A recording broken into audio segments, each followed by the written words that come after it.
Loveline is meant for an adult audience. Loveline may contain sexually oriented content.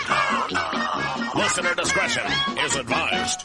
Now, here's Loveline with Dr. Drew and Adam Carolla.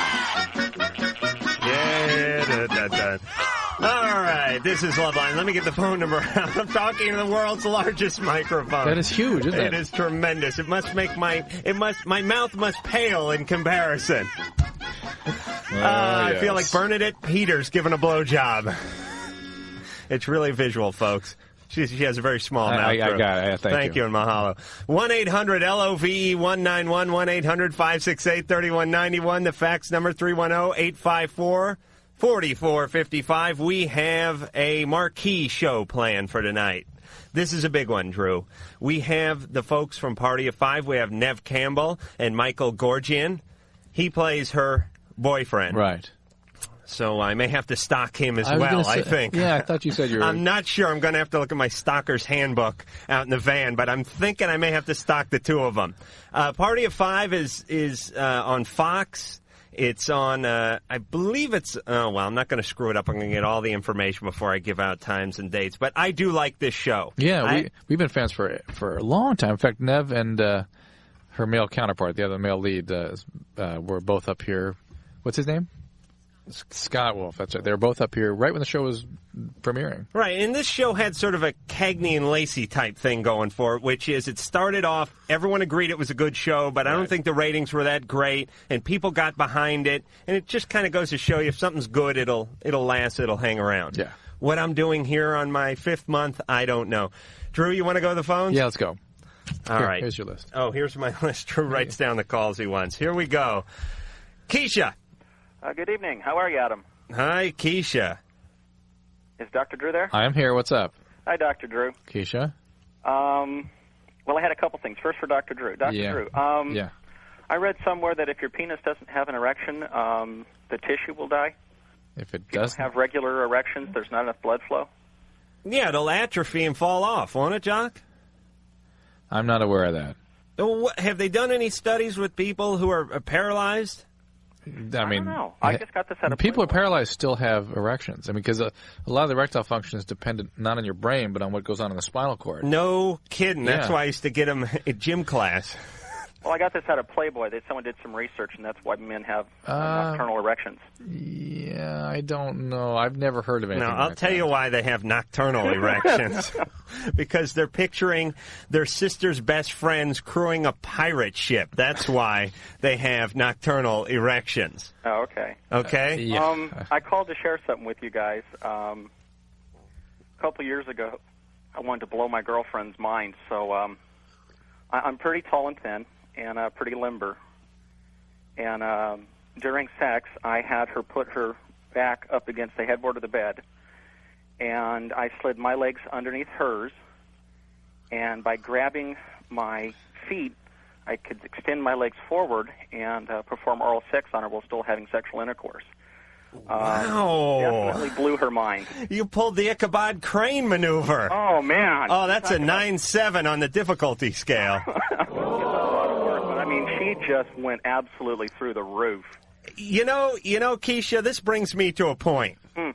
We don't need you for this point, so I'm going to get rid of you. But here's what I'm sure it didn't feel that great to the woman. I mean, it probably felt good, but, whenever you get into these really weird positions, there's always a little distraction because your boyfriend is shaped like a pretzel, is just one of the many distractions that's going on. But you know what turned her on the most about this, Drew? No. Effort. He was making an effort. And let me give this little piece of advice to guys out there. Now, is this some kind of preamble to advice for Valentine's Day for tomorrow? It certainly is, So Drew. just go out of your way. Is that all you're saying you have to do to be a good boyfriend? They want to see effort. The difference between men and women when it comes to gift giving and gift receiving is effort. Meaning, women like picnics. Why do women love picnics so much? Because it's a tremendous pain in the ass for the guy. Right. Because women don't. Here's what picnics are. Ants? No, women don't. Deli food? No, they don't like that. And sitting on wet sod. They don't enjoy that. Right. But they love the tremendous effort put forth by the male. Right. Whereas men are 180 degrees. The bottom line is the gift. What they get is if your woman went next door and handed you a belt sander that she ripped off from the neighbor's garage and said, here, I didn't have time to wrap it because he was chasing me with a sprinkler key, you'd go, fantastic. Ecstatic. This is wonderful. Yeah. Go over there and rip off some sanding belts. You know what I'm saying? But women's expectation of men is pretty low. Right. I mean, they don't expect you to do too much. Like, let me tell you, I made dinner reservations for tomorrow night at a special place for my wife for Valentine's Day. And it was supposed to be a surprise, but she found out about it. And she goes, oh, dinner reservations. Very creative.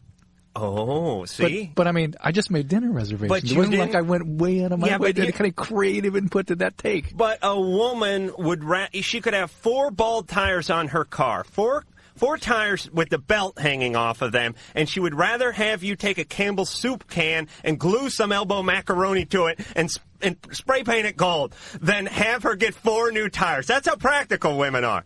They like the effort. I see, okay. They want the custom effort. Right. Not just you picking up the phone or yelling at your secretary or one of your many lackeys around the office, Drew, and having to make a romantic date for you and your wife at a restaurant. Right. They want effort.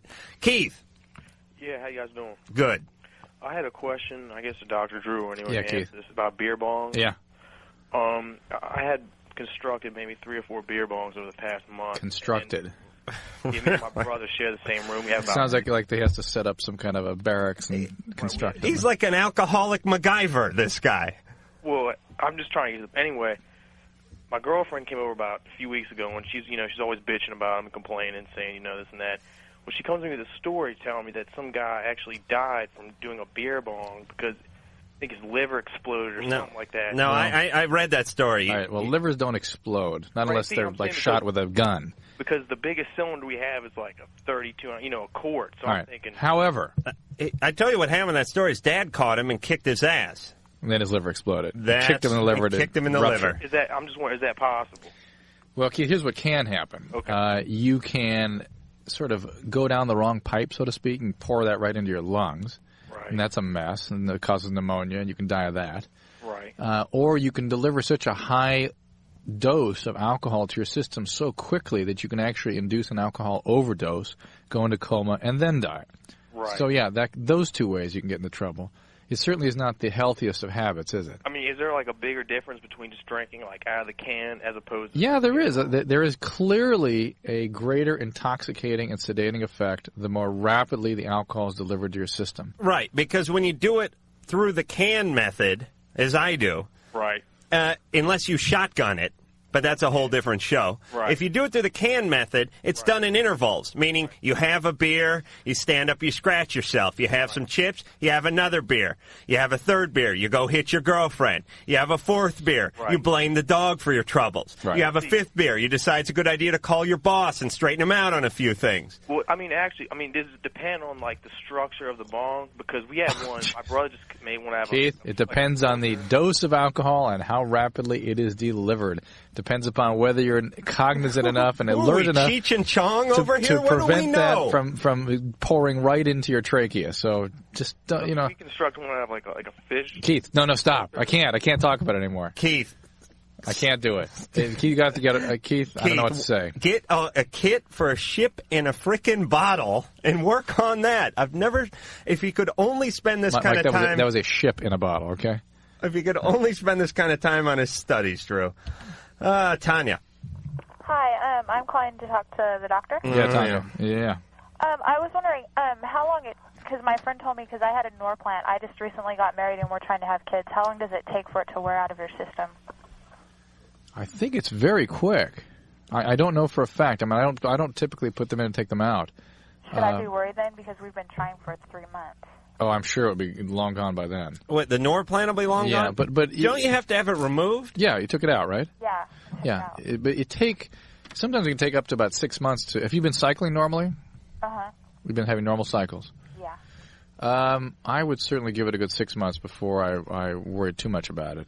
And people don't typically get pregnant first time unless they're 16 and with somebody they don't like. Right, like an uncle. Right. That's when you're sure to get pregnant. Is it more likely to happen if we don't have sex as much? Because my husband says sometimes it's not as comfortable for him because we have it so much because we're trying to Yeah, you should get some of these ovulation. There are kits you can get over the counter that can sort of help you time when you're most likely to get pregnant. Have you seen those? Yeah. Yeah, get one of those and then time it with that, and that will increase your probability. Will you want any other medications? No, the other thing I was going to ask is I'm trying to lose weight, though, before I have the baby, and I'm taking Accutrim. If I get pregnant when I'm taking that, is it going to mess up the Yes, baby? don't do it. Don't take anything. A pregnant woman should be as pure as the driven snow biologically, pharmacologically. Take a lot of folate, okay? Okay, and I just wanted to tell Adam I think it's really great that he stands up for being atheist, because so am I. God bless you. See, I said God. Yeah. I don't know why I'm so enamored with myself and my own bad sense of humor tonight. Well, we have a couple of people that just joined us. We have Neve Campbell. Say hi, Neve. Hi. And we have Michael Goorjian. Say hi, Michael. Hello. And they're from Party of Five. And they're here to help us out. And they're here to plug their show. And Neve is going to plug her movie, which is coming up May 10th, am I right? Mm-hmm. That's right. It's called The Craft. Yeah, and who's in that and what's it about and all that? It's with Firuza Balk, Robin Tunney, Rachel True, and myself. Wait, what was the first name? Firuza Balk. Firuza Balk? Yeah. Interesting name, that's for The sure. astronomer? Who's or the evil warlord? Who's Firuza Balk? There's no Firuza Balk. There is, believe it or not. One name. No, that's two names. Firuza is the first name. Balk is the second. Oh, it's like Pia Zadora. I never knew it was Pia. I just thought it was Pia Zadora. Yep, that's right. It's actually about witchcraft. It's about 4 young girls who get themselves into witchcraft and start to abuse it. Oh. Oh, Adam. Yeah. Stop. The Don't only go, thing don't go there. Don't go there. I'm telling you, the only thing better than chicks in witchcraft movies is if they take them all and lock them up in a prison. Then that is the hat trick. All right, so you got a movie coming out. That's right. Party of Five is kicking ass. Yeah. Now, it's been on for, is it 3 or 4 seasons? This is our second season. Oh, jeez, my name. Yeah, and your point? No, I know this is going to sound bad, but it's a show that feels like it's been around for a while, because it was like, oh, there's all those years when they were struggling, and then there was those years when people were catching on, and then the later years when they they brought in Colonel Potter. Well, not quite, but no, the first season was the struggle, and the second season we've been doing well, so that's probably why. And you guys just got the Golden Globe for Best Dramatic Series. That's right. Beating out shows like Chicago Hope, ER, NYPD Blue, and Murder One. So folks had to, and you immediately walked in to the boss's office and demanded more money, right? No, but that'll come. Definitely. Michael, I feel like we're leaving you out. Tell us about yourself, Michael. Oh, I'm just an actor. Well, you play Neve's boyfriend on the show, correct? That is correct, yes. Yeah, and is there any sparks going off camera between the two of you? Nothing? Not a chance. Nev's actually a man, and so... Neve, you have a boyfriend? I have a husband, Jeff. Okay, you gotta go. Michael, you can stay. You got a boyfriend? No boyfriend. Good, you can stay. Thank you. You have a husband, but you're so young. Mm-hmm. Did you marry him before, your ship came in, so to speak? We were just married this year, actually. Oh. Now, is he like an industry guy? He is in the industry, yes. He had a sort of talk show thing in Canada. Oh, yeah. It's kind of a Suzanne Summers, Alan Hamill kind of thing. He's going to be pushing you to play these little crappy casinos your entire career and peddle all this junky exercise equipment. I'm telling you what's going to happen. Leave him now. Is it too late for an annulment? No. It's not too late. It's not too late for an annulment. Cool. No, he's awesome. He's a comedian and musician. I'm just saying you have your whole career ahead of you. Yeah. Okay. Yeah. All right. You guys we're going to go to the phones. You want to help us out? You have no choice. I shouldn't even ask. You're going to jump in on these calls. You're going to give some good, hearty, sound pre-Valentine's Day advice. Kurt. Hey, guys. How's it going? Good. I masturbate twice a day, and I can come 4 times in a row without, going limp. But when I have sex with my girlfriend, I can only come once. Then it takes me like 45 minutes to go get it up again, I don't know if that's normal. Yes, the latter part is normal. The latter's normal? Yeah, we talk about this all the time. You guys may not listen to the show, but I'm very candid about my masturbatory habits. And and I speak for all men when I speak about masturbating, by the way, too, and I can say that guys hone this. Guys work on this harder than Kathy Rigby worked for the Olympics. You know what I'm saying? Yeah. Harder than Alan Hamill pushes Suzanne Summers to peddle crappy merchandise. Drew's getting pissed now. And what happens is they get it down, and then they get with someone, and it's a strange and unusual experience that their penis isn't used to. Michael? I'll let Neve answer that one. But, Michael, you know what I'm talking about. Oh, sure, yeah. You have a routine. Yes, you have a routine, and I think being with someone might, I don't know, cause you to get out of that routine. It's different. Yeah, I mean, sex is good, but it's not the real thing, right? I don't know about that. I'm just trying to put words in your mouth. Kurt. Thank you. Yes. Kurt, I'm going to give the advice to you that I give to all listeners who have this problem. You have to recreate what goes on when you are master of your domain. Do you know what I'm saying? I see. When you're taking care of business, you have to get in that position. You got to lock the knees. You got to do what you got to do, and then involve her into it. Do you see what I'm saying, Kurt? Yeah. I don't think he does. Do you, Drew? It's just such sensitive, compassionate advice. I'm overwhelmed. Well, just because we're talking about a sensitive subject doesn't mean I can't give real advice. I didn't say you couldn't. Oh, okay. Drew, come on. I want you to get more involved in the show. All right. All right, here we go. Sean, Yeah. you're on Loveline. All right. I like to get high, and I've been dating this chick for about a year and a half now, and all of a sudden, the last couple of weeks, she decides that she doesn't like it anymore. Mm-hmm. A pot we're talking about? Huh? Yeah. Every day? Not every day, but... I'm going to ask an interesting question. I think you've heard me ask this question before. Have you not? You know what I'm going to ask? Well, I'd like him to laugh. All right. That'd be a good first question. Sean? Right. Yeah? Come on, give me some sugar. Oh, no. No, not the big trumped up out in the cheap seats laugh. I want the pot smoking laugh. Actually, I don't laugh anymore when I smoke pot. Mm, Well, right. I do when I'm... Do you remember the first time you really got? Do you remember the first time you really got high on pot? Oh, yeah. What was that like? It was weird. It was fuzzy. Okay, what did you think of pot? The first time you really got a good high off it? I thought it was great. It was great. That's the strongest thing you could say about it. It was excellent. Because most marijuana addicts will say they love it. Okay, and if you have that kind of an intense euphoric response to that drug, I can predict with really 100% probability that you have an alcoholic biological makeup, and that this is going to be a serious chronic condition for you unless you do something about it. And if you are indeed a marijuana addict, this is going to be the first in a series of losses that you're going to suffer as a result of preoccupation with this substance. Okay, so it's a pretty serious issue here, and it's not funny. It's not just about your girlfriend. It's about you and what you're going to do with your life and what you're going to do to yourself as a result of the biologic effect of this particular drug on you.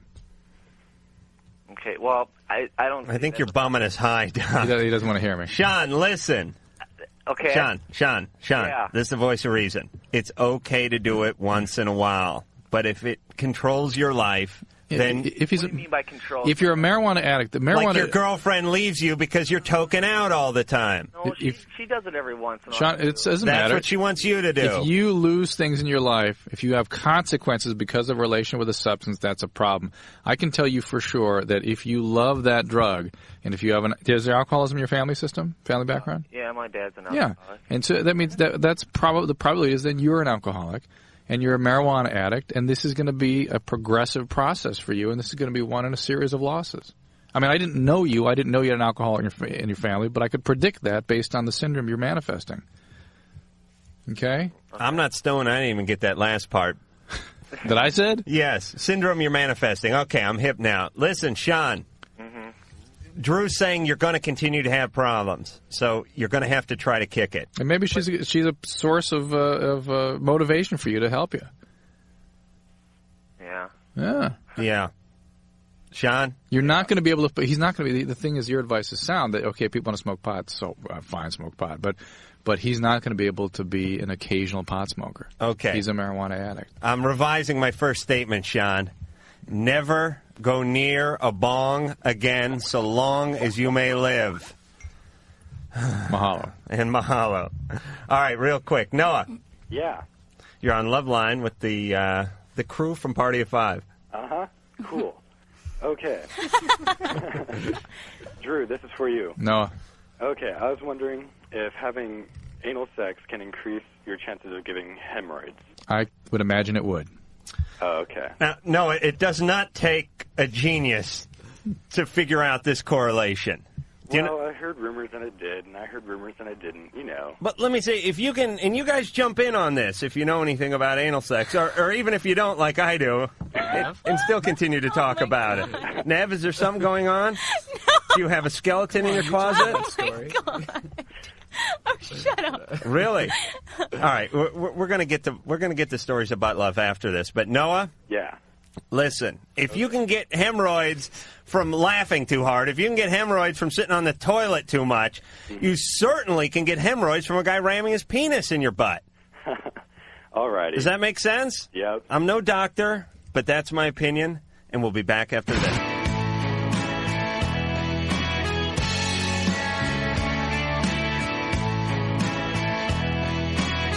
Hello, darling. This is Elvira, Mistress of the Dark, and you're listening to Loveline. Oh, she certainly is the Mistress of the Dark, doing nothing 11 and a half months out of the year and then just making a ton of freaking money in a 2-week period. That is the life I want. I have to get behind some holiday. It could happen. Which one? I'm thinking like Bastille Day or something. Something different, I dress up like Napoleon and like, bring bands on at the amphitheater or something to get out of this. 1-800-LOVE-191, 1-800-568-3191, the fax number 310-854-4455. I'm Adam Carolla. That's Dr. Drew. He's a board-certified physician. And over here to my right would be Neve Campbell and Michael Goorjian. They are the folks from Party of Five, which is on at 9 o'clock on Wednesday evenings on the Fox network. Yeah.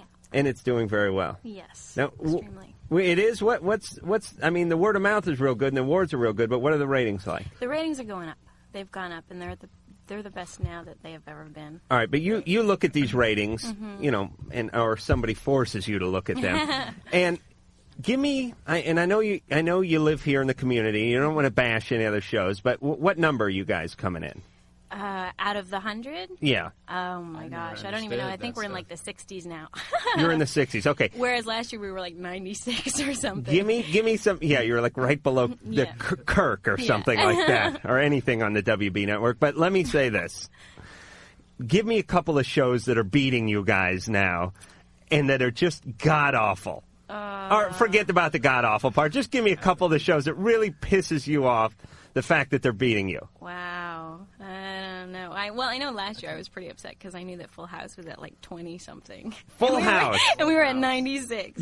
You wonder. On their 75th year, the two twins have gone from zygotes to postmenopausal, and they're still beating you guys. That's right. Actually, I don't think they're on this year. The twins are actually producing their own stuff now. That's right. So. I look at them once in a while. I love The Simpsons. Mm-hmm. I love that show, and I'll look at the national ratings. I'll see them coming in like, I don't know, I'll just throw a number out, like 45th, and I'll see America's Stupidest Videos is coming in like 37 points above it. And I think, what is wrong with this country? And then I look at the ratings as they pertain as they go from state to state, and I see here they're in the top 10, and in New York they're in the top 10. So somewhere in there, someone is really screwing with the curve. Do you know what I'm saying? Absolutely. Yeah. Actually, we have a lot of affiliates in those places, so I won't continue that line of thought. All right, we're going back to the phones, and this time we're going at it a new way. Okay. You guys are going to be all over this thing. You're going to be like locusts on a crop. Am I right? You guys can see him when he's talking now. They took away that bulbous it was thing. Yeah, it was like I was talking into Washington from Welcome Back Carter's head. It was the hugest piece of styrofoam I've ever seen in my life. John. Yes. You're on Loveline. How's it going, guys? Good. Hey, John. Good. I want to say hi to the guys from Party of Five. Hi. Congratulations on your Golden Globe. Thanks. That was really impressive. Yeah, shocking, actually. So what's it like beating out ER and what was that other crappy show? Oh. Oh, no, they're not bad shows. No, they're no, good but shows. Party of Five. Chicago Hope. It was pretty amazing. I mean, we went down the red carpet line at the Golden Globes, and all the film crews were asking, "What do you guys think? Do you think you're going to win?" The whole cast was pretty much saying, "Yeah, we've got a chance." And every single time I was like, "Not a chance, no chance at all." Wow. I mean, I know we're a good show, but I figured it would take a lot lot longer. And Golden Globe is largely based on balloting from the listeners, is it? Payola. It's foreign press. Foreign press. Sex right. and payolas. What's the one that's based on the Emmys? Is it the Emmys? I don't know. I'm not sure. But I have a question for Dr. Drew. Yeah, John. What is the best way to quit smoking? I quit once. I put on about 40 pounds. For 2 years. I started back up. Okay. There are lots of ways. There are lots of good ways. The one thing that I have found about tobacco addiction is that people really must be ready to stop. It's not just a casual commitment. I'm going to try again. You need to be sick of it and ready to stop. Have you ever tried to diet before? Yes, I have. You know how sometimes if you just mess around, I'm lose weight, but when you're really ready to lose weight, you'll get serious. And that's where where your head's got to be at when you stop smoking nicotine. The nicotine patches are very helpful. There are smoke enders programs all over the country. And amongst those things, if you are actually ready to stop, you'll stop. I heard a good way. You get a big jar, and for 2 weeks, you throw your butts in the jar, and then you carry that jar around your neck. Right. And after 2 weeks, you won't smoke. And you get this inmate to sodomize you every time you inhale. Wasn't that on a couple nights ago about sodomy? What's that, John? So didn't you guys have a subject about that a couple nights ago? It comes up every night. Adam seems to be preoccupied with it. Why? Because I bring it up. Yeah, why, Drew? Why? Why? Because I'm comfortable with my own sexuality. That enables me to make fun of others. I see. Things are so high. Yes, that's why. The balls to talk about it. Yes, we have the balls to talk about sodomy. Thank you, John. Oh, jeez. It's 30 minutes in. I'm proud to be here. Yes, we're glad to have you. Christiana, lock the door, Ann. Christiana? Hi, I'd like to say hi to people on Party of Five, and they're one of my favorite shows. Michael and Neve. And I have a question for Dr. Drew. Yeah, Christiana. I heard that you can get STDs from toilet seats. That you can get STDs from a toilet seat? Yeah. Which one was it you were supposed to be able to contract? I'm not sure. I mean, I'm not aware of any you can really get that way. I mean, I suppose under ideal circumstances, if some herpes virus was left in a moist environment there, something could happen. But for the most part, no. People are really weird about that too. Nev, do you use those liners when you're abroad using toilets? Yes. You do, or you could be like my wife, who will never not go into a public bathroom. There you go. Just won't do it. Like squat. Won't take our kids into a public bathroom to sit down. Public bathrooms it depends are on what disgusting. you're doing on the toilet seat.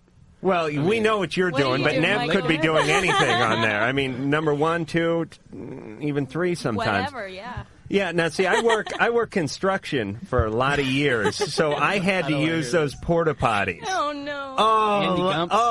Let me tell you. Oh no! Plus, because first off, the roach coach, the food wagon's pulling up, and construction guys aren't noted for their diet. These guys are eating like carne asada and a chimichanga breakfast burrito and a 40-ouncer Clamato and Mr. Pibb, and then they're going in there around noon time and seriously doing some damage in that place. But what are you going to do? Because a lot of these sites, there's no plumbing. You're working on some hill in Malibu or something. There's nothing for miles. You have to do it. But you know what? It's like joining a fraternity, man. Once you go in there, you come out, guys are cheering. They know. They know you've joined the elite group. It's like the Army Rangers, except for instead of freeing hostages, you're just taking a dump. Other than that, it's the same. Okay, Jennifer. Yeah. You're on Loveline. Okay, I wanted to talk about being cheated on, because I got cheated on yesterday, and it wasn't any normal situation. What happened? Okay, I had a couple friends over. One was a guy, one was a girl. My sister was here, and her boyfriend was here. And the guy that was here is gay, and he has a crush on my boyfriend. And somehow they all ended up in an orgy. With your sister? Yeah. And your sister's boyfriend? Uh-huh. And your boyfriend? Uh-huh, and my 2 best friends. Were they doing drugs or alcohol or something? No, it just happened. How old are they? 16 and 17. They did this sober? Yeah. Really? Because usually everyone's loaded and does these things and then regrets it. Are there regrets? Are people apologetic to you? Are they understanding how you're feeling? They messed up the carpet pretty good, so They don't care? I didn't feel anything. Guess what? If they are cut from that jib, you want them out of your life. I'm terribly concerned about your sister and what's going to happen in that relationship. But your boyfriend is not somebody you want to keep around. I mean, that's ridiculous. Yeah, Jennifer. And they have no concern. They have no empathy for you whatsoever. Even if they did, it sounds like they wouldn't care how you felt. Jennifer, all the flowers, candy, and explaining could never take this one away. I mean, this is a deal breaker, as we call them in the dating world. This guy did you a favor. Forget it. It's over. And find out what's up with your sister. Your sister's how old again? 17? Yeah. Now, what do you think? Wow, kind of a dangerous situation, I think. Not to mention the real biological dangers that these people are exposing. My boyfriend had the nerve to dump me. What? After? Because you made a stink about it? Because you made a deal about it? No, I was on the phone with him last night talking to him about it, and I was, like, really pissed off about it. I mean, anyone would be. Obviously. And he just dumps me. And I was like, wait a second, I'm supposed to do that. So he was just doing that. Well, that was a preemptive dump. Yeah, very, very tactical maneuver, I got to say. But this guy knew you were going to dump him, so he did it. Plus, he just didn't want to deal with the consequences. Right, he knew he was wrong. Right. He just took the easy way. He took the coward's way out. Right. All the way. Yeah, all the way through. This whole through. thing is a cowardly deal. But, Jennifer, he did you a favor, ultimately, in the long run. Yeah. I'm just sorry he violated a family relation. He really. Not to mention the sister. But he drove a wedge between the sisters. Well, actually, stop. And that's horrible. I mean, that's bad. What can you say about somebody that does that sort of thing? Jennifer, this is his problem, her problem, his problem, and her problem, and I guess that takes care of everybody. You hold your head up. This guy did you a favor. Move on and pick your boys a little more carefully next time. We're back with Neve Campbell and Michael Goorjian from Party 05, the hit Fox TV series about the kids of all ages living together. The parents died, am I right? That's right. And your older boyfriend, older brother, sorry for that Freudian slip, Wow. I'm working into something, has a girlfriend on the show that I'm seriously thinking about stalking. Right. He's been talking about her for about a year. Yes, and now that I found out you're married, Nev, I'm going to set my stalking sights on her. There you go. Is she a single girl? I'm not sure. You're not sure? No, I'm not sure. Don't you guys talk or anything? We do talk. We just haven't talked in a little while. But you'd know she was married. Well, she's not married. Oh, okay. I can tell you that. Well, that's single. Okay. Okay. There you go. She's very young. How old is she? No. She looks old. I mean, she looks like she's in her mid-20s. Paula. He's talking about Paula. What do you think I'm talking Paula. about? You sicko. What do you think I'm talking about? The little sister? You said love. She said love. He said love. You talking? No, you didn't. No, I want the blonde. The blonde. The blonde. Paula, Oh, Paula. plays Kirsten. Yeah. Well, I'm just saying, when you see her, when you see her at Universal Studios this Saturday. Oh, God. From 12 to 4. I may be up there. I'm afraid you will be. I'll be the guy wearing the stocking mask. Clinging to the hillside. In the back, yes. Talking to a stuffed animal. And chain smoking. You guys are going to be up at Universal Studios Saturday, February 17th, 1996, 2 to 4 to sign autographs and whatnot. Yes. And you hate that, don't you? Well, I don't love it. You want the fans. Well, you want the fans to come out and see you, and you'd gladly do it, but you still hate it. No, it's really nice to see the fans and stuff because I'm used to being in theater and you get an immediate reaction from the audience. So it's kind of a nice thing because this is our only chance to meet the audience. But after about 4 hours of smiling and saying the same thing, it can get tiresome. Where are you going to be there? I don't know. They just put you up somewhere. We're at Universal Studios. I'm sure there'll be signs. People will find them. All right, we're going back to the phones. You guys jump in. Jason. Hey, how's it going? You're on Loveline. Hi. How's it going? Good. Hey, I just want you to know I went out and bought some talc today, and it works like a charm. Good man. Yep. Okay, question for the doc. Jason. Yeah, I've been dating this girl for about a month now, and we've been kind of getting intimate and that kind of stuff, and I start fingering her. I can only get my finger in about an inch, if that. And there's like a wall there. Is she a virgin? she's a virgin. That's normal. That's a hymen membrane. Would that matter if she uses like a tampon or? She seems to be kind of experienced with that kind of stuff. Is she a virgin? Yes. Okay. Yeah, you're running in.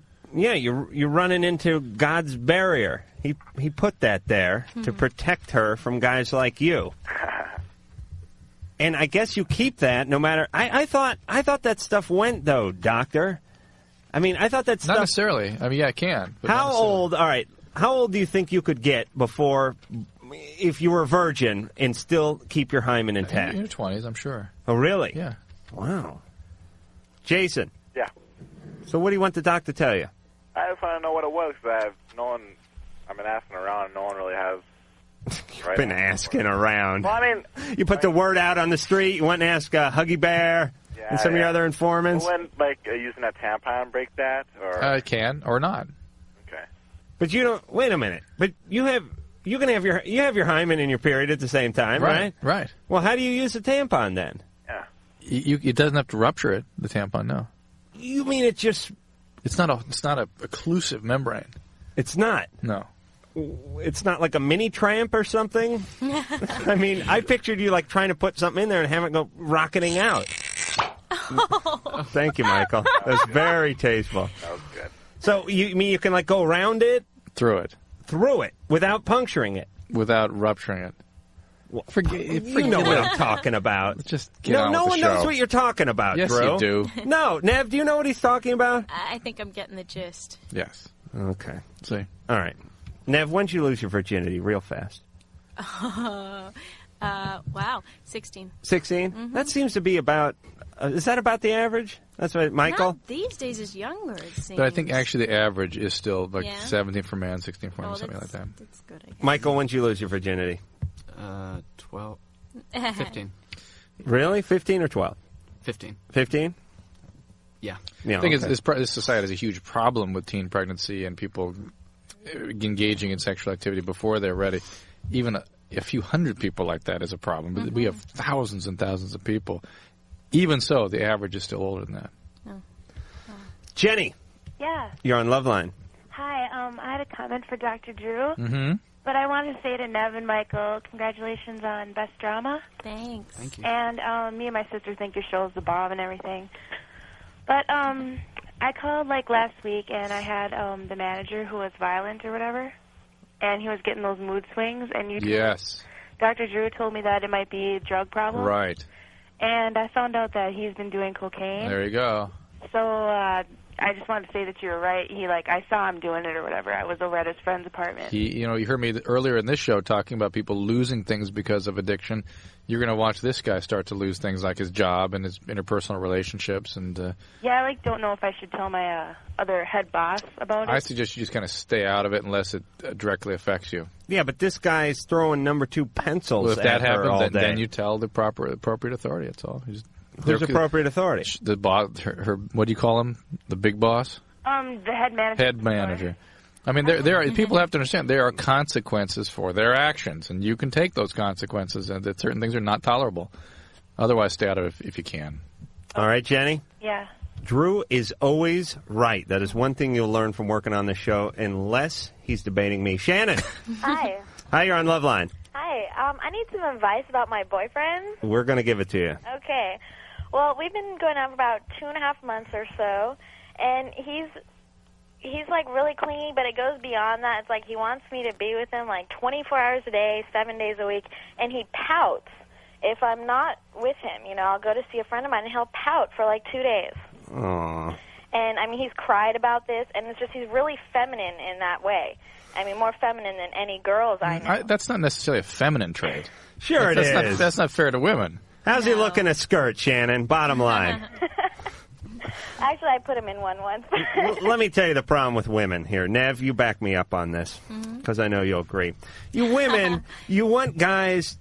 You want real sensitive guys. You want guys who aren't scared to cry when they see movies about pigs or something like that. You want men that aren't scared to say the things you want them to say, to commit, to love the children and all that. But when you find that guy, he's a wuss. and then you're turned off to him sexually. Well, this guy sounds really clingy. Which is different than what you're describing, Adam. Yeah, it sounds to me like he's really dependent on the He relationship. has to like sit next to me, like practically on top of me, all the time when we're together. And he's always, he always has to be touching me in some way.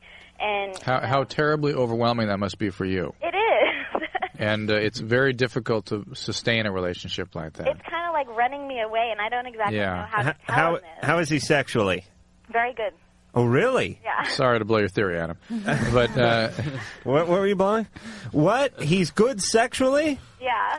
There's nothing about his behavior that precludes that. Yeah, but no, wait a minute. Because he could be too, feminine in the sack. That's not feminine. I'm calling it feminine. He's too touchy-feely in the sack. I've asked him about that. I'm like, are you sure you don't have, like, other sexual tendencies? And he's positive, no.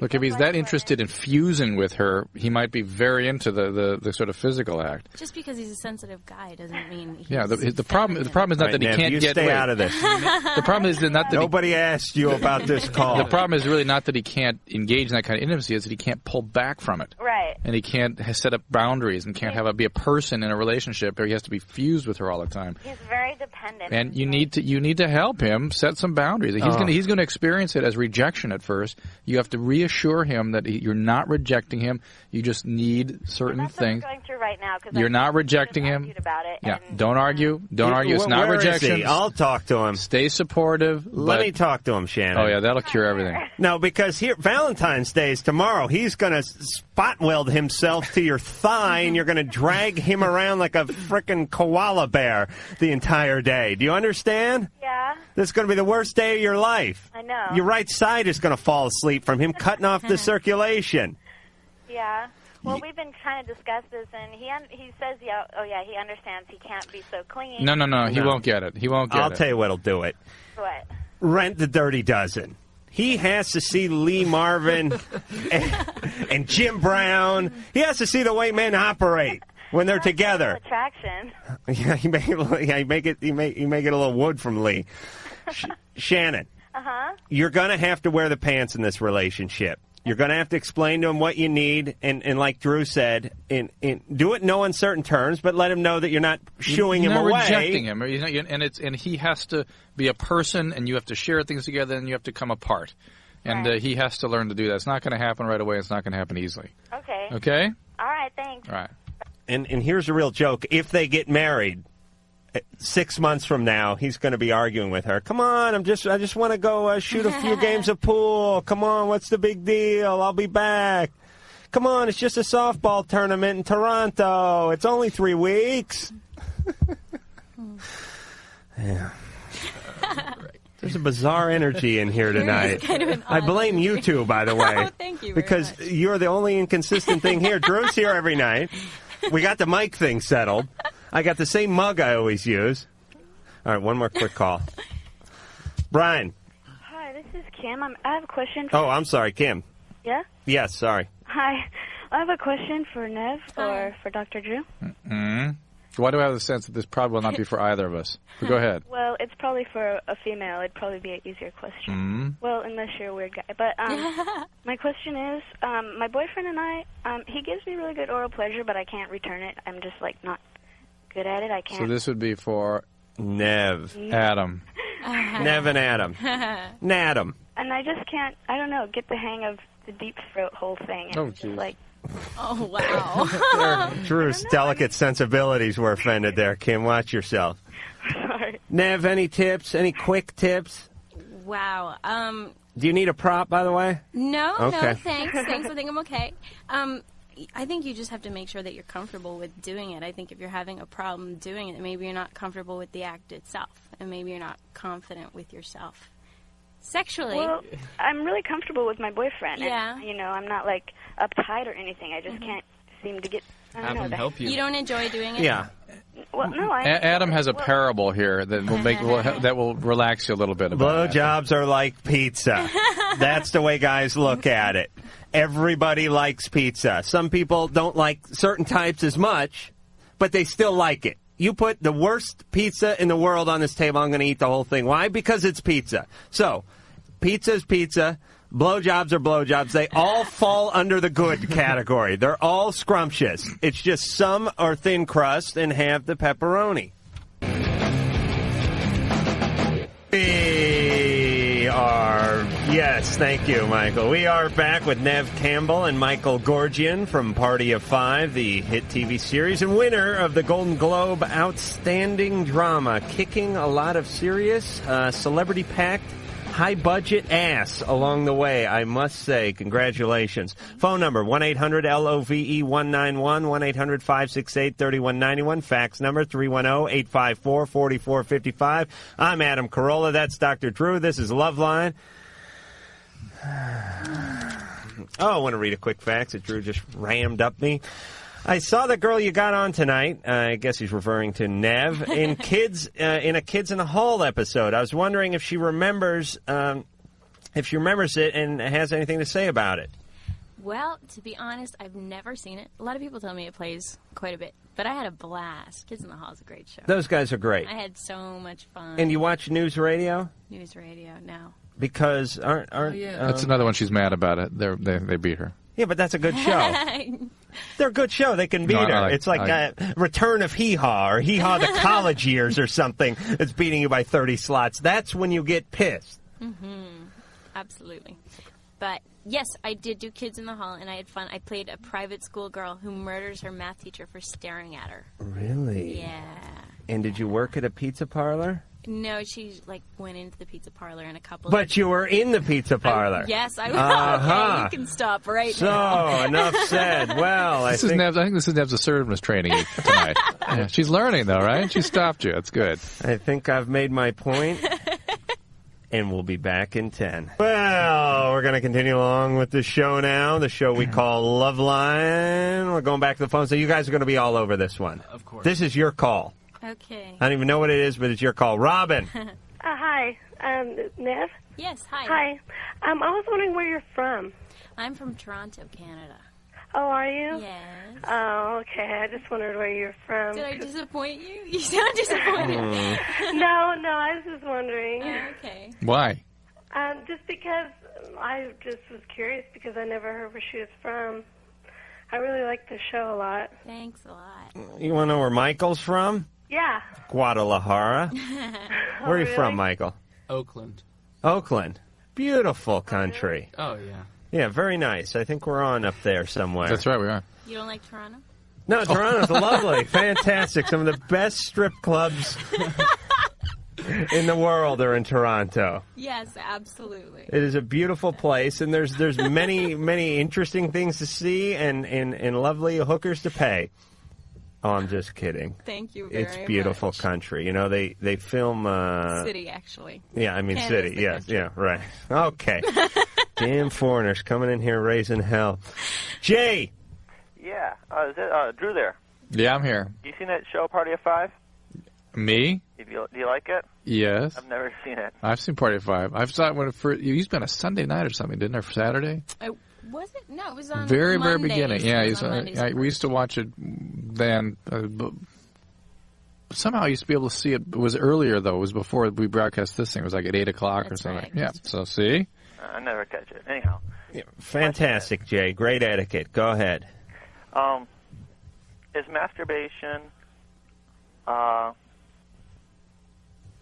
would you call it, an addiction?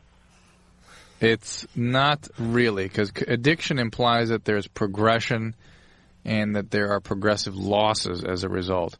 While there can be losses that you incur as a result of preoccupation with this behavior, it's more of an obsession than it is an addiction.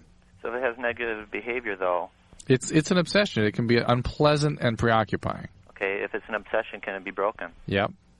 If it's an obsession, there's something wrong. And exactly what it is, I don't know. But What are you at? Give us a number, Jay. Be honest. Oh, man, come on now. Come on, Jay. Not as bad as that first caller you had, 3 times a day? Twice a day. Are you kidding? No. That's nothing. Jay? Yeah? If you're not going to be honest, I'm going to be forced to hang up on you. Oh, nothing bad, man. 4 times, 5 times a week. Jay, what are you worried about? You're a little light. I wouldn't hang out with you. You would screw up my rhythm. All right, Jay? I don't know, man. I just wondered if it was something that was over the limit, you know. Look, where... only if it is causing you to turn to that as opposed to socializing with your peers and doing more and having a productive life. Are you doing it on the boss's desk? No. No, all right. Then he has no problems. 4 or 5? What the hell kind of call was that? 4 or 5 times a day. Michael, that's a good Sunday afternoon for you, isn't it? Yeah, morning. Yeah, I mean, right before the paper hits the door, you're at 4. Yep. By the time the coffee's made, you're at what, 6? 7 or 8. 7 or 8? Yeah. Before the Sports Center comes on ESPN, where are you at? I take a little break then. Oh yeah. Right. A little refractory period. You got to towel off. You got to get. You got to get make it up in the afternoon. Right. About 10, 15 more. 4 or 5 times a day. Dave, a week. What the hell is that, Dave? Hello. You're on Loveline. How you guys doing? Good. How's everybody doing? Good. What is going on? Wait a minute. He's not interested. I'm stopping the show. I am now. Wait, hold on. I'm putting Dave on hold, and I'm put having some music on or something. Put some music on because something to lift this the energy. I'm having I'm putting out a cosmic alert. No, nothing offensive. I want like Yanni or something because I really have to think. A march. I want a march. No, I don't want a march. Or a papa type thing. All right, fine. It'll do. Roy Clark is fine. All I know is the rhythm in this room has felt weird since it's like trying to play handball against the Drapes. Yeah, right. From the moment I walked in here, something was up. Now, I'm not going to blame you two. But you will. Even though we're always fine without you. But I'm not going to blame you two because we have every guest under the sun in this place, and we have some tremendous a-holes. We have people that are stoned off their ass. We have people that won't shut up. We have people who have to turn their mics off. And you guys are fine. Now, you're not doing a ton of talking, but that's okay because I usually just steamroll like I'm doing now and control the whole show. So ultimately, I blame myself. But there has been a rhythm in here that has been weird. And it's no way that they could be responsible for the way these callers are calling. No, the callers and have the same all the rhythm. callers Same have been rhythm. like, hi, you, hi, I'm from Finland. It's like we took every third word out of their sentence. A little slow. It's a strobe light on. There's something going on. Yeah. So we're not coming back. We are not. No, we're coming back. You're just not leaving till we straighten this you're out. Not. Neither one of you is going anywhere. Now, here's the deal. We're coming back, and we're coming back strong because you know what? I just popped the hood of Loveline. And you know what I saw? What? I saw the rotor was bad. And I went ahead and I pulled the cap off the distributor and I replaced it. What's a rotor? The rotor's the thing that spins around. You're screwing up the momentum. I thought this was fuel injected. The rotor spins. The rotor spins around. It goes off the distributor and it spins around the cap and it fires. It sends spark to all the cylinders. Okay, all right. We are an 8-cylinder, high compression, Hemi head, fire breathing MO, big block. Blown, injected, Mopar engine here. And we've not been firing on all cylinders. That's true. So he's got a sound of a frickin' Citroen or a Yugo or something going on. I'm talking about a dragster engine, Mike. The point is I checked under the Loveline hood. Right. I reconnected a few of the wires. Right. I checked the timing. I pulled it out. We were retarded. I advanced it a little bit. Right. So here we go. We're going back to the phones. Drew, you pick a phone. That's the one. Here we go. Some go, some blow. Pick a call, Drew. Well, how about the guy we were talking to? Oh, okay. No, he's a loser. Then just pick the next call. Sorry, yes. Okay, we're going to the next. Wait. Okay, here we go. Darcy, you're on Loveline, damn it. Hello. Hi. Hi. Hey. Hello. Hey. Okay. I just had a little problem that I wanted to say. Don't fade on us now, baby. Go ahead. Go. Okay, by the way, I love your guys' show, Thanks. and I'm going to miss you guys because I'm moving out of town, and you guys don't come in where I'm moving to. Oh. Which show is she talking for the about? premature thanks there, but I think he's talking about our show. But you love Party of Five, don't you? I've seen it. I used to watch it. You love it. Keep it rolling, baby. Wonderful. Okay, I love it.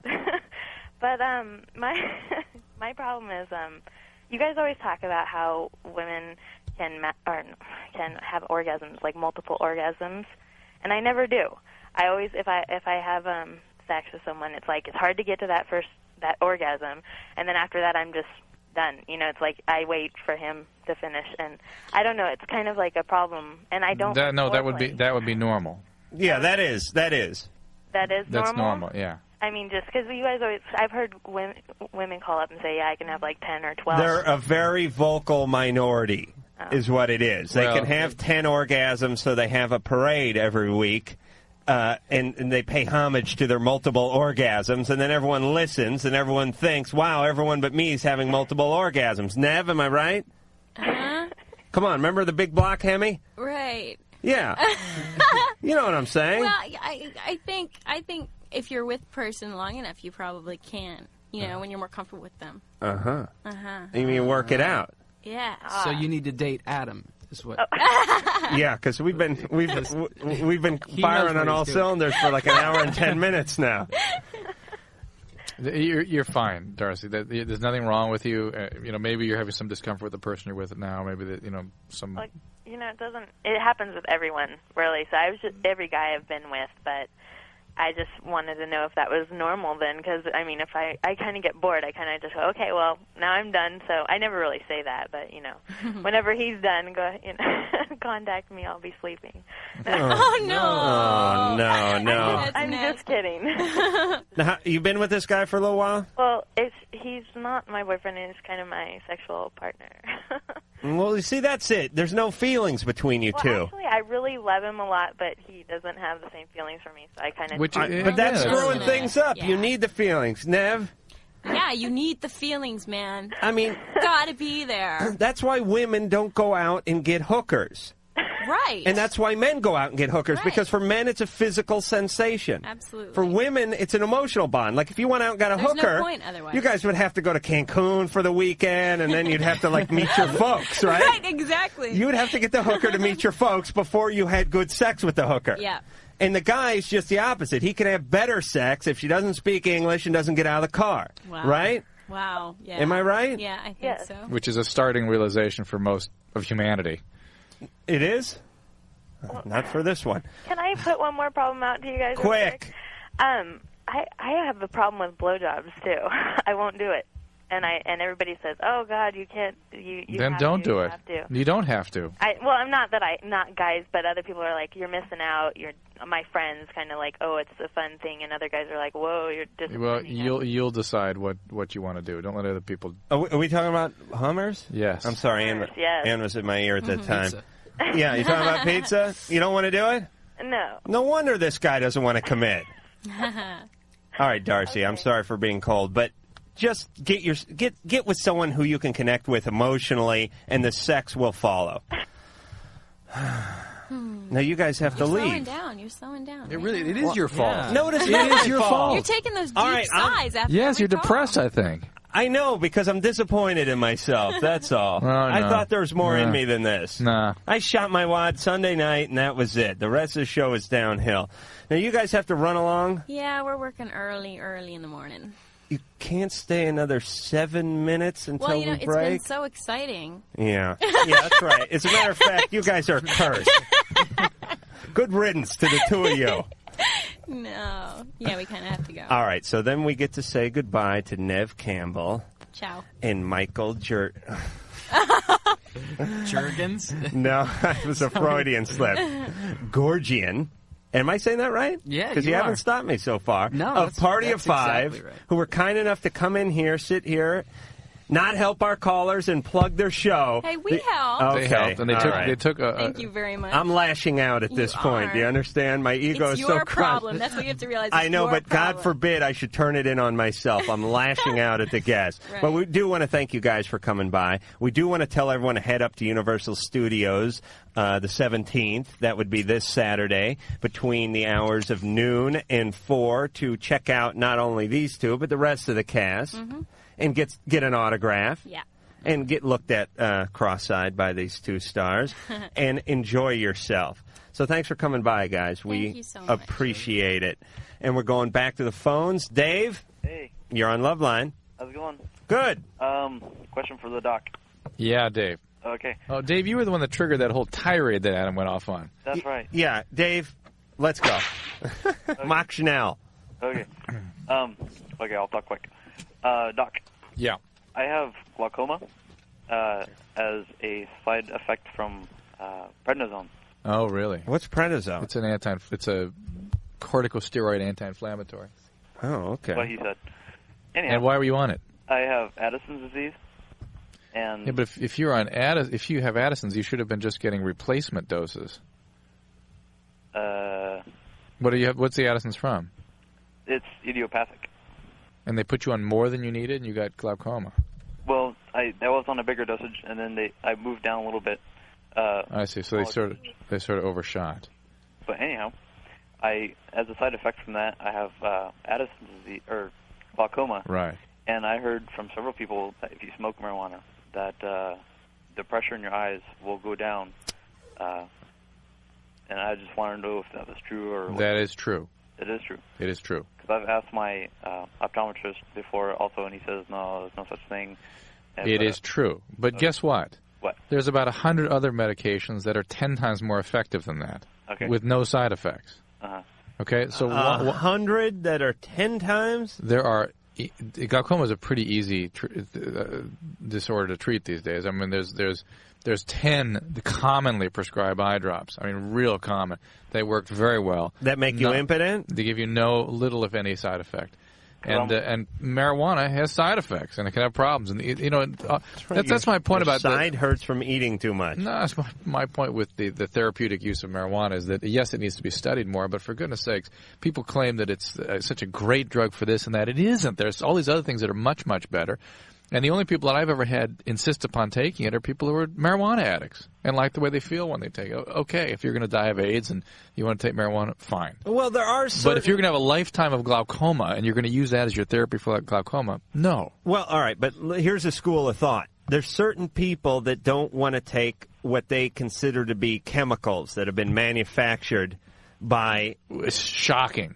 Yes. I mean, you can eat Amanita phalloides and drop dead in a couple hours if you want. Then that's a natural plant. Well, yeah, I know these drugs are derivatives of chemicals and some of the most and found in nature. Toxic and all stuff that is kind in of nature. Stuff. I'm telling you where some people's heads are at. Yeah, I know. Some people don't look at the man and Big Brother and Upjohn and the pharmaceutical companies and all that, and they think that these drugs are like carcinogens or something, because they come in a white pill or because they smell like ether or something like that.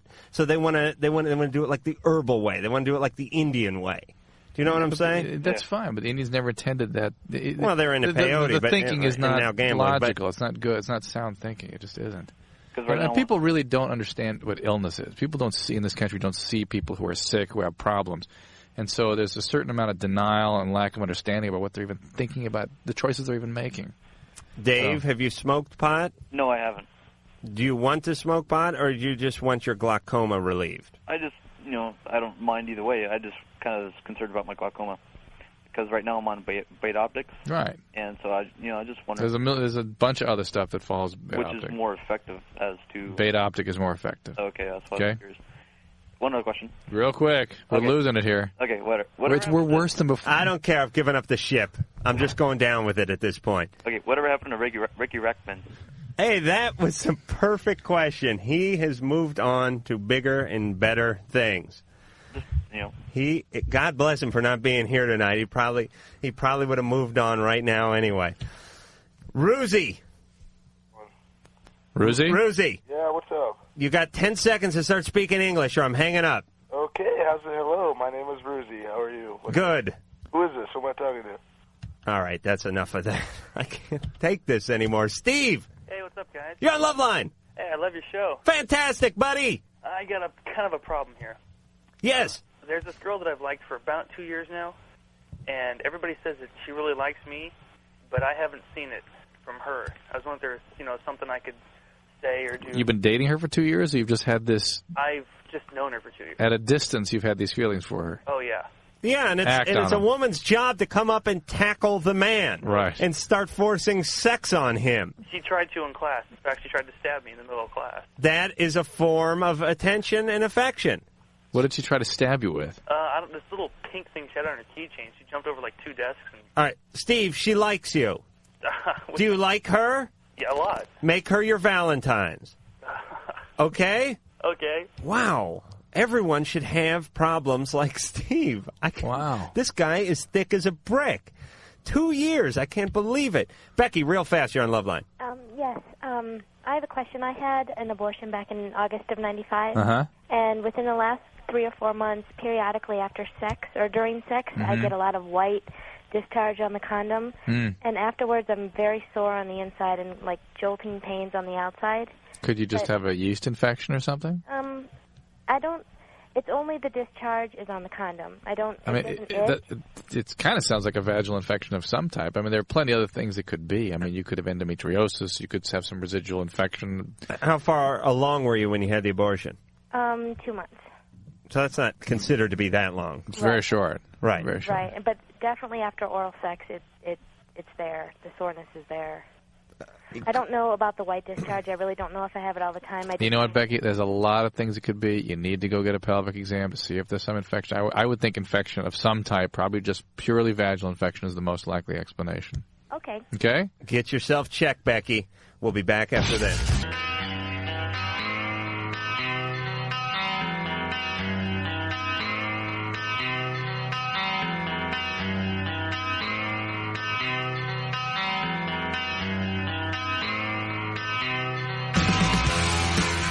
Well, I was just informed by the lovely and nubile producer Ann that the LAPD requested the tapes of Heidi Fleiss's show. I bet they'll be very impressed by that tirade you went on that night. Yes, can I rescind that? Can I work? I'd like to doctor those up just a hair, and before the guys with the guns get a hold of it, maybe just put a little Nixon number on a few of those. It's already gone. Oh, Jesus Christ. I'm screwed. Sorry. Yeah, basically. I for those of you who weren't listening to that show, I basically went so far off the freaking handle that night, and it seemed like a minute and a half, but I'm sure it was about 8 or 10 minutes where I was yelling at the Vice Squad and the ineptitude and the corruption. Daryl Gates by name, did you not? I may have used Daryl Gates' name. I may have used some of the officers that were pursuing Heidi Fleiss's name. I may have called them like latent homos and made fun of their parents. And oh my God, they did ask me for the correct spelling of your last name. You gotta be kidding, sweetheart. That's it. All right, this is a weird show. I got a hit put on me. Not a hit. I'm telling you, something's going to happen. They don't have to do that. All I'm saying is enjoy me while you can. I'd hate for tonight to be my last show. Rob. Yeah. You're on Loveline. Okay, no problem here. Me and my girlfriend have a wonderful relationship. We've been together for about 6 months. And our thing is that each time we have sex together, we always finish together.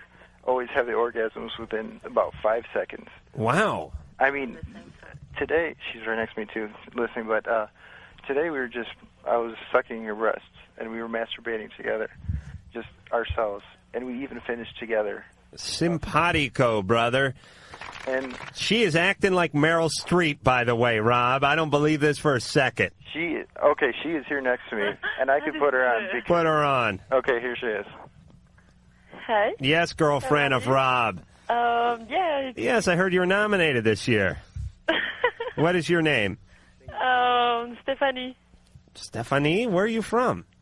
From Belgium. Oh, Belgium. Yes.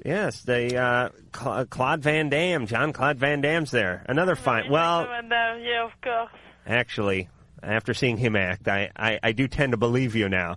Stephanie.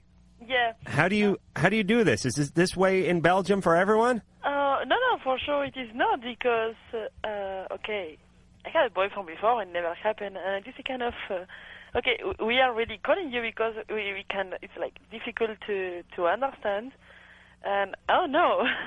We really want to know if it is that possible, or it is, I don't know, we are very in love to each other, or how it's like, how it is possible, really. All right, Stephanie. Yeah. Let me tell you this, sweetness. First off, I know what he's responding to. He loves that sassy little Belgianese voice you're sporting. Give me a few sex terms in that voice real fast. It's like a harder or faster or you dog. Throw out a few of those. En français? No. Oui? All right, do it in French. In French? Yes. Oh, ça me fait plaisir. Ça c'est super. J'adore beaucoup tout ça.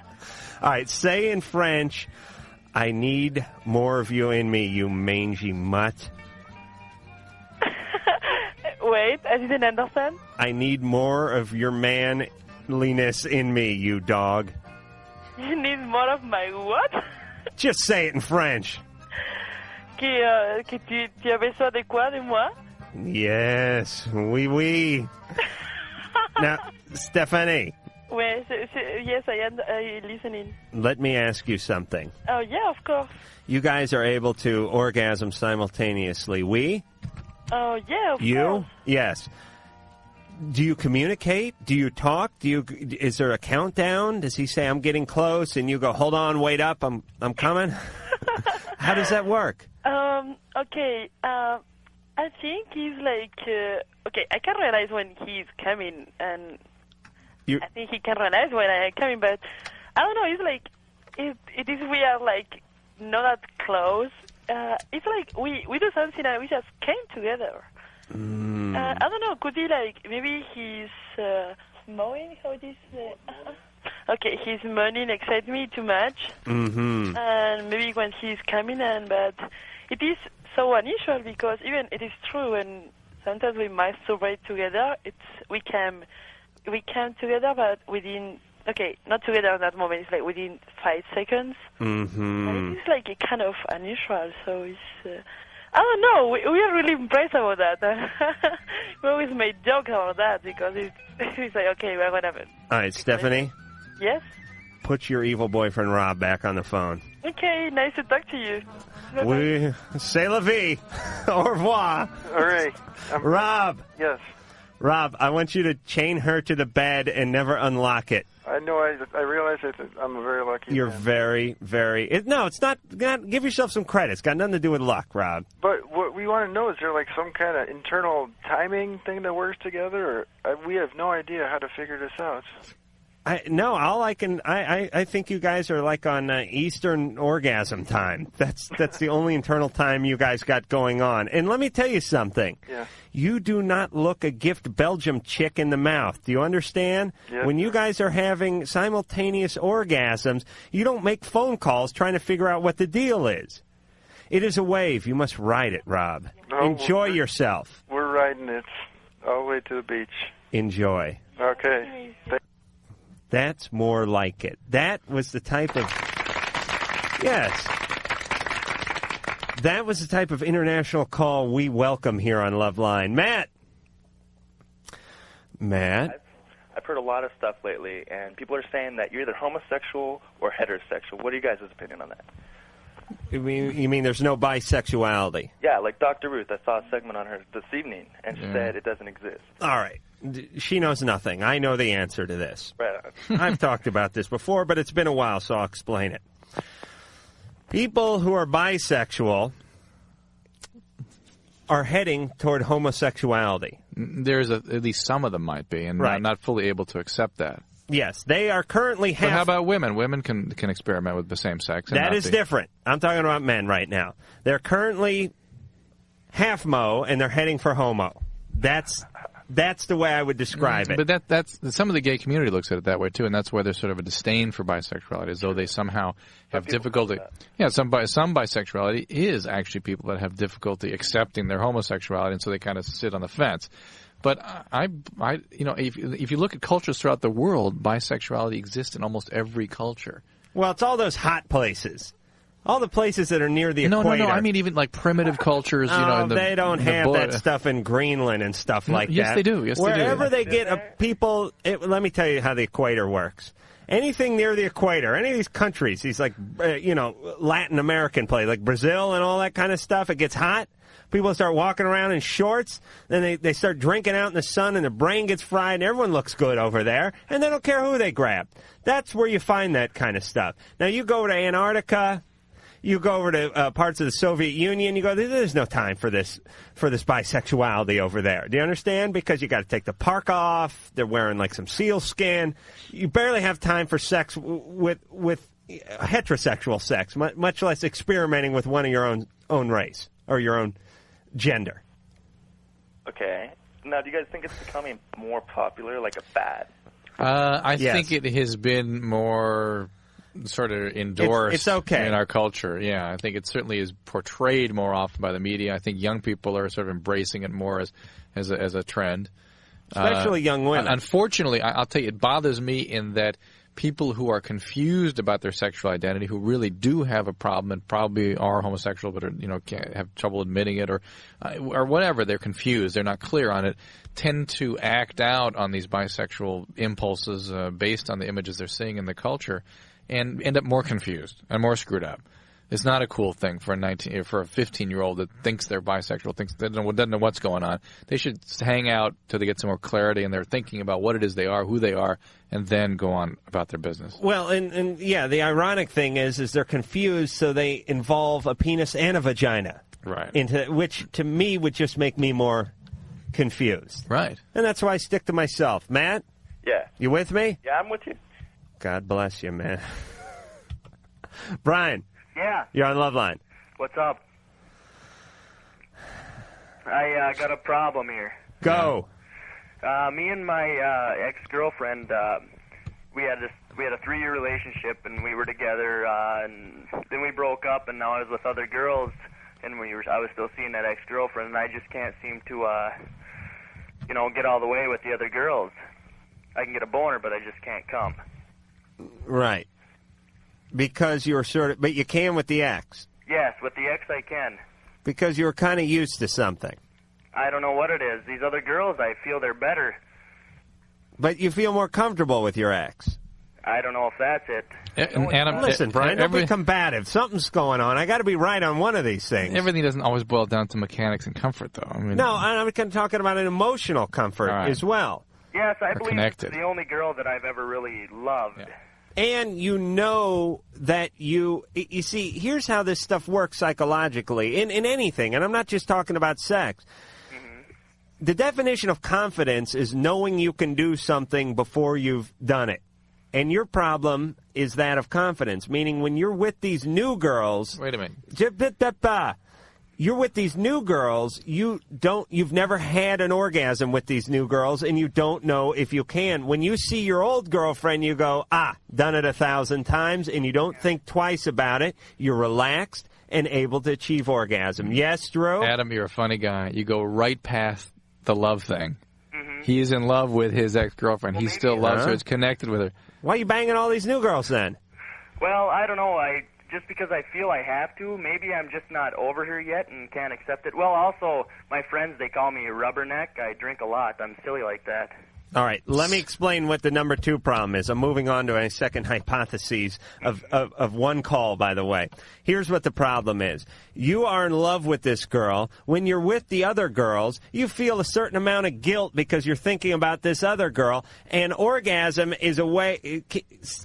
refraining from orgasm is a way of not sort of finalizing the sexual act. Meaning it's like, it wasn't cheating because you didn't have an orgasm. Yeah. That's something. That is something. You're reaching. I'm going with that one, though. Is it possible that the sex act... What do I do with this girl, then? Do I try to go back? Yes, go back you to do. a girlfriend. You got to get right back to where you started from. Uh-huh. Uh-huh.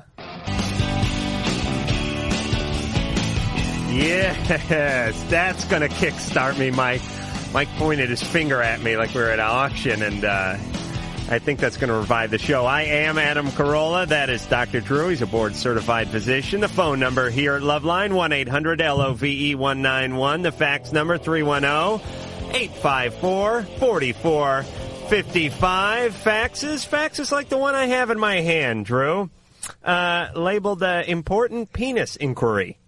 Well, I have to look into this. The other night, you guys were talking about cracking your penis. Yeah, Drew mentioned he did that in college. No, actually, I mentioned that I do it on occasion. And it's been a long time, I must say. But I certainly have done it in the past. It was your special talent. Yes, that's right. That's why I won Miss North Hollywood competition with. I want to let you know that you're not alone because my husband can do the same thing.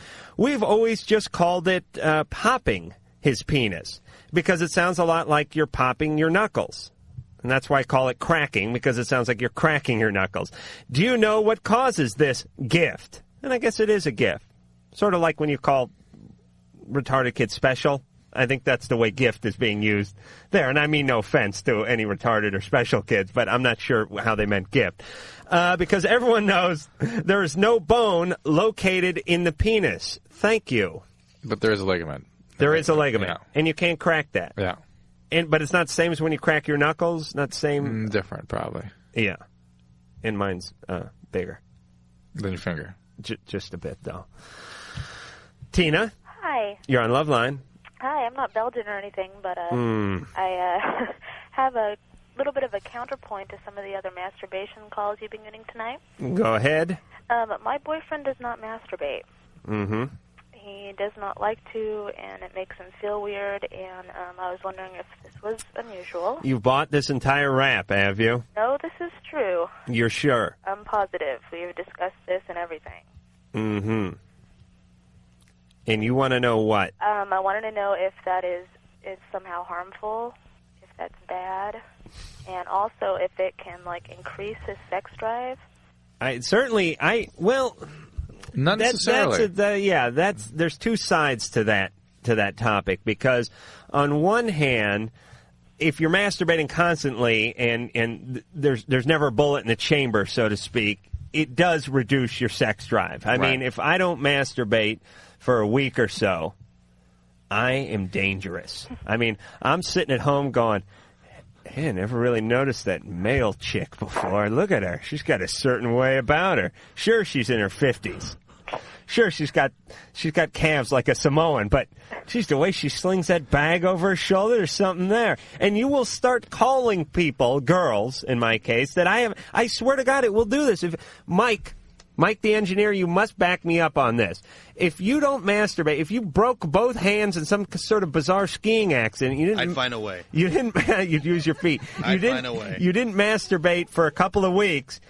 All of a sudden, you go, hey, whatever happened to that Stephanie I went to high school with? Wonder what she's up to. You're not even thinking of sex necessarily. You just start making phone calls and things. You start noticing things. It does screw with your mind. On the other hand, if you go all the time, like I said before, you may have nothing in you. So there's a balance. But also, if you're less active, your testosterone levels can start to fall off, and you can have less need. Right, because God is not a cruel. Right, not that cruel anyway. Not that cruel. Well, he does have. He has a pretty high sex drive, and I feel quite a bit of pressure on my part because I feel like he's not taking care of himself at all, and it's all up to me. Wow, that's weird. So you wish he would service himself a little more often. Yeah, because he gets cranky. He does. Yes, I don't know. Maybe that's not what's making him cranky. So you essentially have become his hand. I suppose so. Well, no, Adam. Yes, it's true. No, your little pure little orifices have become his hand. Look, he essentially. Yes. Now, he has a higher drive than she does, and she is not wanting to have to worry about his needs all the time when hers are different. She has to worry about his needs because he does not take care of his own needs. Right. That is why her openings have become his hand. That's not, but that's just a horrible way to think of it or say it. Life is not pretty, but it's true. That's what this guy's doing. He has no problem. I mean, he's very respectful of my needs, and I think this is kind of that to the extreme where he feels bad about doing it himself. He'd rather share it with me. Right. Wait a minute. Tina, you just said 10 seconds ago that he was pushing on you a little because he wasn't masturbating. Well, I mean, he has a higher sex drive than I do. Right, and he's nagging you because he's not servicing himself. But because he wants that experience, he doesn't want the... Well, now that he's Mr. Sensitive and he wants to include her he wants to share his seed with her and doesn't want to waste it on a gym sock. Tina, which is the story? One or the other? I think Dr. Drew knows what I'm talking about here. Okay, now you've confused me, Adam. I'm confused, too. By the way, Adam, I want you to know that I enjoy you much more than Ricky Rackman. Oh, thank you. You're much more entertaining. Thank you, although we love him. Well, I was wondering, could this, because he doesn't take care of himself, could that be, would he be maybe less pushy on me if Maybe. he didn't? That's yes, right. Maybe. He would. He would. Now, see, yes, Drew, she answered it. No, would he be less pushy on me? She was real quick to defend him, and that's noble and everything, and quick to defend you because somehow when it comes from my mouth, it's just like like old folks sitting on some porch spinning yarns. There's not a lick of truth in it, but the reality is he is pushing on her sexually, in her opinion, because he is not taking care of his own needs. But honestly, yes, that's true. But you're suggesting that what he's pushing on her is some kind of mechanical, impersonal, dispassionate thing. It's not. He wants to do something that he enjoys more, but she doesn't want to do it. But she doesn't want to do it, and then it becomes a mechanical thing for her. For her, yes. Well, who are we talking to, Drew? You are moated and corroded on this one. You just won't admit it. But I'm going to let you Moated and corroded. That's what I used to say in the schoolyard when someone was busted. Chalk one up for the ad man. John? Hello? You're on Loveline. Hey, Adam. Yes. Top Fuel Adam. Yes. I got a surprise for you. What? I'm going to bring my little blown streetcar down this summer and let you do some burnouts. Do you have those? Yeah, I'm building one right now. Do you know guys like Little John Lombardo, the Chi-Town Hustler, TV Tommy Idol? Yeah. Big Daddy's taking that trophy this way, but Shirley Chachalma down. He says, no way, that's mine. Amphetamine Speedway. With the 210, the 110, the Harbor, and the Exposition Freeway. Collide! Yes, John. My question is for Dr. Drew. Yeah, John. On addiction to, say, Diet Coke, 44 ounces or 64 ounces, a couple times a day, caffeine, the long-term effect on that, on your body, as far as the internal organs. You're using the diet or the diet soft drinks, because the sugar stuff obviously bad for your teeth, bad for your weight. I'm not aware of any. I mean, people worry that these artificial sweeteners are going to have problems, but I don't see where they've proven that yet. Well, let me say this, Drew. Unless you're, I'm not done, go ahead. I've seen people get strange bone metabolism problems from actually the chelated aluminum from the aluminum cans. People are drinking like a case of the aluminum cans. What about of Coke Alzheimer's? No. No? No. There's no correlation between that and aluminum? For instance, people on dialysis, their aluminum levels are hundreds of times higher than normal. Okay. They don't get dementia. So it's a genetic thing now, It just so happens that as a result of the particular kind of degeneration that occurs in the brain, there is some aluminum held there. But it probably doesn't have anything to do with aluminum itself. The other thing I was thinking of is my brother's a diabetic. Yeah. And I was thinking of being tested as far as... Yeah, but you should be tested, but that would have nothing to do with his with your soft drink habit. Well, okay. I've tried to quit before, but it's just like, you just feel so run down. John, let me say a few things here. Although I'm not a doctor, I still believe I have valid opinions that it's okay to share with the listeners once in a while, even regarding... Ouch. Did you hear that, John? Even when it comes to medical questions. Here's what I know. Caffeine... if you will have withdrawals and get headaches and things like that, like other things you can be addicted to. Obviously not as bad as something like heroin, but there is a withdrawal with weaning yourself. There's a dependency. There's really not an addiction to caffeine. So go ahead. You can get dependent on it. You can need it and withdraw from it. You don't like it when someone takes it away, and it's a matter of degrees. Heroin, you don't like it a huge amount when someone takes it away, and you don't like it a more of a medium amount with caffeine, but there are withdrawals with that. Number two, they try to figure out something wrong with caffeine every other year, or 10 times a year. They sit down, they do studies, and they try to figure it out, and they never really come up with anything. It's a lot like alcohol in small doses. Couple glasses of wine every night. Now, I'm talking about, or maybe one glass of wine for a woman and two for a man. I'm not talking about pregnant women, but they look and they try to figure out, is this good? Is it bad? What's it doing to us? And they never can figure it out, so they just always say, in moderation, it's not going to kill you. Booze, caffeine, same thing. Little bit. And as a matter of fact, if you take caffeine, for instance, they've done tests with athletes, and a shot of coffee before they go out and train actually enhances their ability to train. Increases muscle tone, blood supply to the muscles. Number two, there is more caffeine in a cup of coffee than in like an espresso shot, by the way, too, which a lot of people don't know. Really? Yes, I love the smell of coffee. Because why? Well, because you're only taking 2 ounces. Right. And you're taking, 8 or 10 ounces, 12 ounces of the coffee. But, so the point is try to cut back. Okay. Can you do that? Yeah. Oh, one other thing, Dr. Drew. Yeah, John. Herpes simplex, 2,000 milligrams a day of lysine. No. There's so much more effective stuff than that. I mean, that helps me as far as the outbreaks. All right. Severe. Well, good. I mean, it's certainly been discussed as and useful. And that stuff is so cheap, and you don't need a prescription. Well, no, I get Zivirac. Yeah, Zovirac. Zovirac. Now there are 2 other alternatives to that. You said something else. Famvir and Valtrax. Famvir? Famvir is actually a much shorter, lower dose therapy. Is that the name of the guy who plays the flute and sells his records on TV late night? the name of the guy that's in that movie with Neve. Available on TV only. And that's a prescription?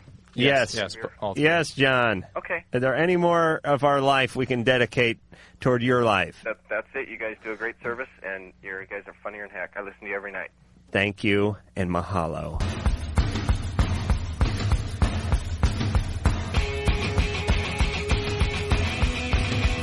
Hey, we are back with the last leg of Loveline. I'm Adam Carolla. That is Dr. Drew. He's a board-certified physician, addiction medicine specialist.